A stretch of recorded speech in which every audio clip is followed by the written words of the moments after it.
Sir ये बताइए 2024 में कौन आ रहा है? इंडिया गठबंधन।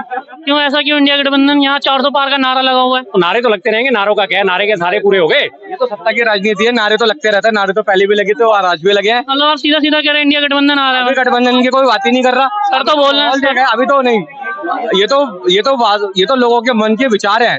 अभी तो चुनाव तो शुरू हुए नहीं है। जब मतदान शुरू होंगे जब पता चलेगा कि देश की जनता के मन में किस राजनीतिक दल के ऊपर अपना मतदान देने की घोषणा। लेकिन प्रधानमंत्री नरेंद्र मोदी ने तो ये कह दिया आपकी बार 400 पार। तो जब लोकसभा की सीटें का ऐलान भी नहीं होता उससे पहले ही 2024 का चुनाव नारा लग रहा था कि 400 पार। अगर इनके हिसाब मान लो कि अगर मोदी सरकार नहीं आई, 400 पार किस काम की हो सकता है कि गठबंधन भी दे सकता है, क्योंकि अभी कुछ नहीं कह सकते। चुनाव होता है, चुनाव के लिए चुनाव की जो रणनीतियां होती है वो भारत के लोगों को भी पता होता है और सत्ता के जितने भी राजनीतिक दल होते हैं उनको भी पता होता है। लेकिन विपक्षी तो ये भी आरोप लगाते कि ईवीएम हैक कर देता है, ईवीएम से हम इलेक्शन जीतते हैं। विपक्ष पक्ष भाई अगर बैलेट पेपर से अगर चुनाव कराया जाए तो वो ज्यादा बेटर है। ईवीएम में तो कुछ भी कर सकते हैं। लेकिन जो चुनाव आयोग ने भी पहले भी कहा था और इस बात के ऊपर चुनाव आयोग ने कड़े निर्देश भी दिए थे, यदि अगर चुनाव होने चाहिए तो वो बैलेट पेपर के अनुसार होने चाहिए, ना कि ईवीएम के अनुसार होने चाहिए। रोने की बात छोड़ दे। जब ये हारने लगते हैं तो ईवीएम पर प्रश्न उठाते हैं और फिर अब जब 2024 में हारेंगे ना तो कहेंगे ईवीएम हैक है। मतलब सीधा सीधा कह रहे हैं कि जो हारेंगे। इन्होंने जो कहा ना, ये कॉन्फिडेंस कैसे आ गया जो 400 पार के ना। जो बच्चे स्कूल में जाते हैं ना, अब बढ़िया से पढ़ाई करके जाते हैं ना, तो घर जाने के बाद अपने बाप को कहते हैं कि मैंने अच्छा काम करा हूँ, फर्स्ट डिवीजन से पास करूंगा। मोदी ने जो देश के लिए काम करा है 10 साल, उसके बल पर वो कह रहा है मैं 400 पार। इनके कहने से कुछ नहीं होता है। देश की जनता सर तो बोल रहे हैं जो इन 10 सालों में जो बच्चे जो पढ़ के निकले वो जान रहे हैं कि देश कहां से कहां तक पहुंचा है। आज देश की जनता बहुत ज्यादा समझदार है। भारत के लोगों के कहने से कुछ नहीं होता। यदि अगर आप सत्ता चला रहे हो, आप सत्ता के पद पर अगर बैठे हो, आप जो चाहे वो कह दोगे।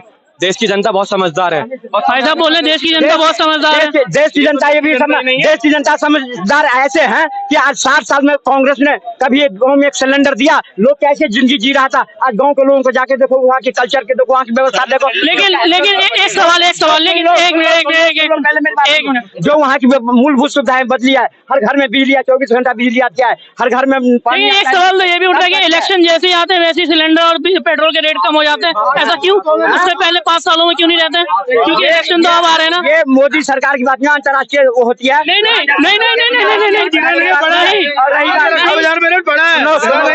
सुनो अंतर्राष्ट्रीय की जो इनकी बात को काट के बोलता हूँ। डॉक्टर मनमोहन सिंह कांग्रेस की सत्ता चलाने वाले लोग थे। 10 साल उन्होंने चलाया।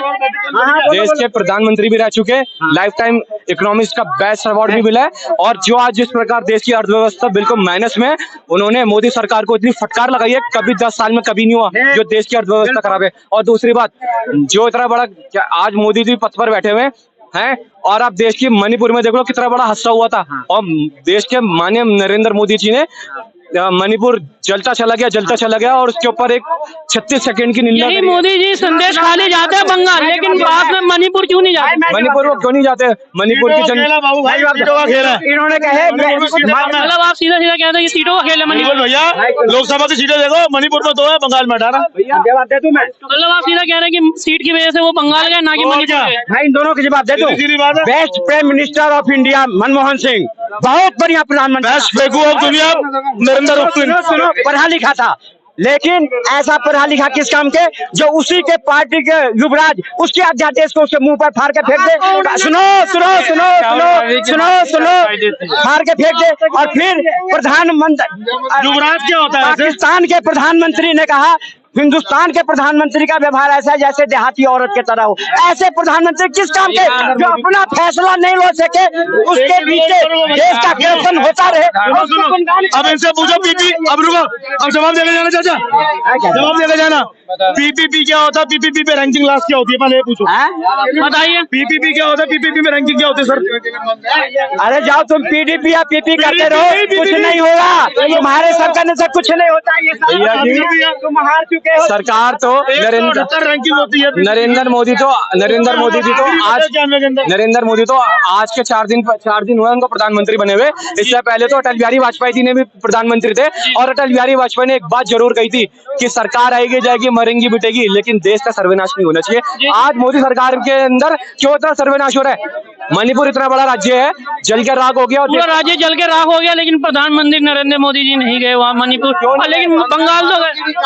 सर्वनाश और क्या कह रहे हैं आप? मणिपुर के ऊपर बात चल रही है भाई साहब। मोदी जी जंगल सफारी कर रहे हैं, राजा है, राजा थोड़ी तो जंगल सफारी करेंगे अभी। मोदी जी को राजा है, राजा मोदी जी राजा है। देश में राजशाही आ गया है, राजा है वो, जंगल सफारी कर रहे हैं बाकी। अच्छा, जंगल सफारी कर रहे हैं बाकी देशों में जाके, देश में जंगल सफारी कर रहे हैं, वो देश दुनिया घूम रहे हैं, बाकी देश चल जाए क्या मतलब सफाई से याद आया भाई, सफाई से याद आया नमामि, रुको, सफाई से याद आया नमामि गंगे नाम का भी देश में घोटाला हुआ है। 78,000 करोड़ का देश के अंदर नमामि गंगे के नाम से महाघोटाला हुआ है। लोगों को फुर्सत मिले तो बता देना भाई। ये जो बता रहे हैं कि मोदी, अगर मोदी 10 साल में जो देश की हिंदुस्तान की प्रगति हुई है ना, वो 60 सालों में कांग्रेस नहीं कर पाई। इंदिरा आवास कांग्रेस के जमाने में 82,000 रुपए मिलता था, मोदी ने आज उसको 1,25,000 रुपए कर दिया। एक सवाल तो ये भी उठता है कि युवाओं का क्या? असल तो मेन युवा ही है जो देश को उठाते हैं। बता रहा हूँ, प्रधानमंत्री जी ने युवाओं के लिए खास रोजगार के लिए प्रबंध किया है। कौन से ऐसे खास प्रबंध रोजगार है बताइए जनता को। आप एक में आप कहाँ है?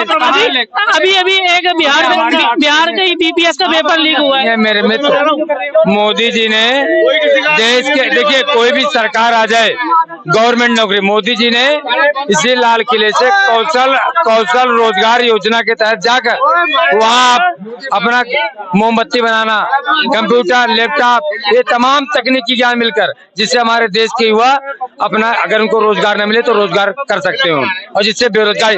अब ये है जो काम न करें तो कहते मैं बेरोजगार हूँ। कांग्रेस ने कितने आदमी को बेरोजगार दिया था, मोदी ने। सर बोल रहे हैं जो काम नहीं करेंगे उनको रोजगार कैसे मिलेगा? जो काम करेंगे उनको रोजगार। जो पढ़े लिखे थे, जिन्होंने नौकरी दी थी, जिन्होंने नौकरी के लिए अप्लाई किया था, जिनको नौकरी मिल गई थी डिफेंस सेक्टर के अंदर में 2019 के अंदर में, उनको नौकरी आज तक क्यों नहीं मिली सर?